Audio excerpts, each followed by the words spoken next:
think AI is gonna be a threat? Well, it could be, but not in the way you would think. I jumped on an AI bandwagon quite early and I loved it. It made me more productive, I could accomplish more, finish everything faster, and I was pretty excited about it. I finally had time for anything I wanted. So, why am I sitting here not enjoying this? What's going on? Why am I feeling like this? And is there a way to prevent it from happening? To understand, we need to take a huge step back. It's 2022 and ChatGPT has just come to the surface. Everyone is immediately hooked. Some say it's gonna replace the search, some say it's the future, some say that we're doomed and everything's gonna be dominated by AI sooner or later. But I'm quite skeptical. ChatGPT wasn't the first AI I came across. The foundations of AI we use today were created decades earlier. Even OpenAI, which is the backbone of ChatGPT, has existed for a couple of years already. In my daily job, I used to work on search engines, AI simulations, and generally the very first approaches that we often called fake AI. Why fake?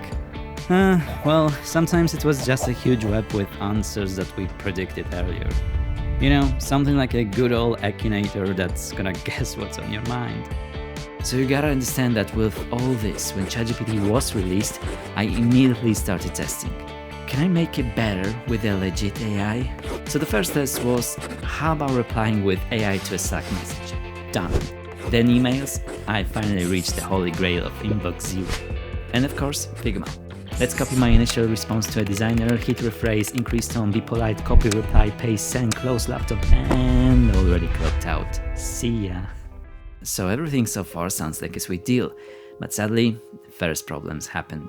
I gotta say, ChatGPT has improved a lot, but it was never good at searching. It wasn't good at writing code.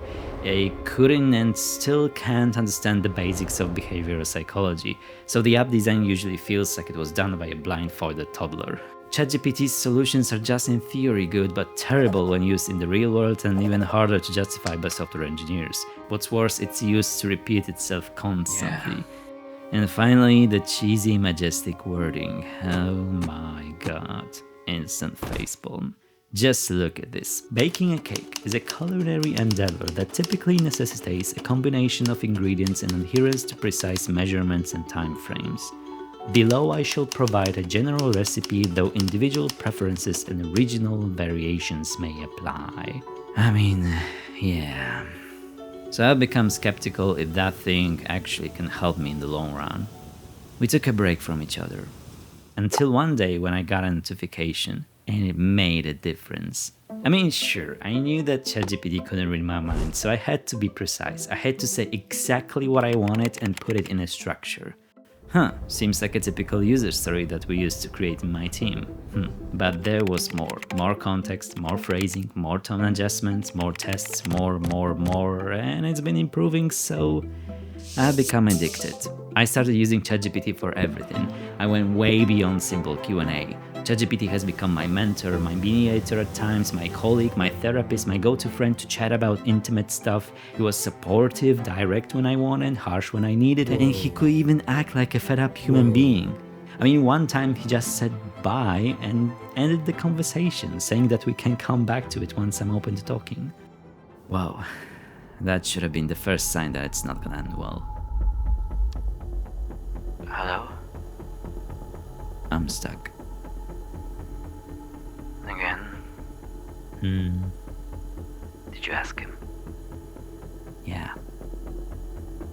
So? It doesn't feel like me anymore. I don't know, it's just... I feel dumb. I mean, normally I should have done it in a few hours. Why has it been taking days? Maybe it's not for me. Maybe I'm burnt out. So, I think I lost it. I'm no longer creative. I tried to write, design, push some work on the recent feature, but nothing happens. It's just like... Normally I'd have tons of ideas by midday. Now, let's see. Write me 10 ideas on how to be more productive, use casual tone, and keep in mind the steps framework that I discussed with you yesterday. Maybe that's gonna be enough. And here comes the urge, the muscle memory of taking my phone and tapping the ChatGPT app. The constant itch, the boredom, the frustration, the impatience whenever I need to do something from scratch. This reminds me of a similar feeling. When I was a teen, I was a huge fan of an online game, Guild Wars. I spent hours and hours grinding, socializing online, then grinding again, sometimes even for 9 hours straight. I loved it. It was a huge part of my middle school. I've met many great people there, and it was a great way to practice language skills. But there was a downside. I was slowly stopping having fun in real life. It was boring, slow, too boring, too frustrating with its mundane pacing.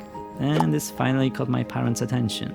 They haven't put any restrictions on me before, but that time they wanted to encourage me to try something different. You know, do more with my time, not just spend it living in a virtual game. So they've put limits, constraints, sometimes using the carrot and stick kind of thing. I didn't like it at first, but I've got into photography and filmmaking, then coding, designing websites. I'd still play Guild Wars from time to time, but it was more balanced. Sometimes the only way to get out is to create limits. Isn't that the same with ChatGPT? I think ChatGPT to some extent worked like magic. All AI tools are like a sweet arsenal of magic tricks. It makes you feel like someone special with inside knowledge, and you don't want to live a regular life once you discover magic, do you?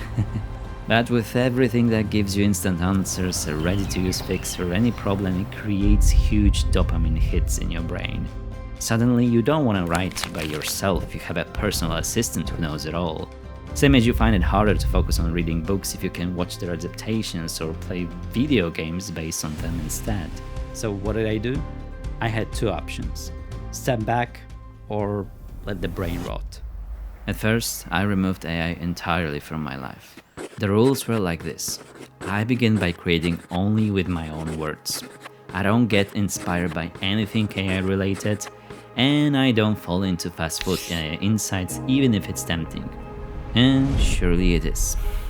But then again, I can't just abandon technology entirely, so after a trial run I decided to make a compromise.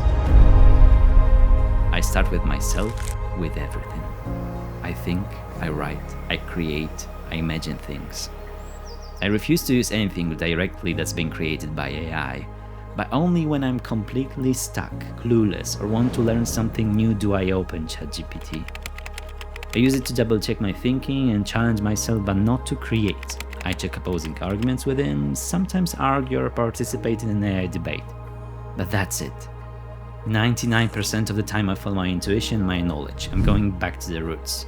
Books, articles from the New York Times, research studies without putting everything in an AI prompt, adding, "Give me a 10-sentence summary," as I used to do. I feel like it's my voice finally, and I'm becoming one with myself. Look, the AI is still there, and it's not going anywhere soon, maybe never. I know you're probably the same as I, tempted to use it for everything and rely on it. Maybe even feel the same thing I did. Maybe this story triggers something in you. Because AI, if used for everything, can damage us. It can break us, literally affecting our brains. I'm finally using AI as it was intended to help me when I'm stuck, not to do the whole work that I wanted to be proud of in the first place. I'm gonna say this loud. AI is the new junk food for your brain, and we don't even realize it yet. We see it as something that helps us every single day. The thing is, this is why it's the real threat. It's disguised, it's a slow change in you, might get unnoticed, but it's scary how effective it is. Only by starting with yourself, putting limits on how we use this technology, taking things with caution, and embracing the most advanced technology that we have within our reach, our brains, we can avoid feeling that we're not needed anymore, that we're kinda useless. Because if AI can search and answer faster, better, and now even create videos, apps, and whole products, why even bother? Is there a point? People see AI as dangerous in a way that's gonna take over humanity and destroy the world physically. But what if it could take over our thinking, slowly and effectively creating mental damage in us, so that we won't be willing to live anymore?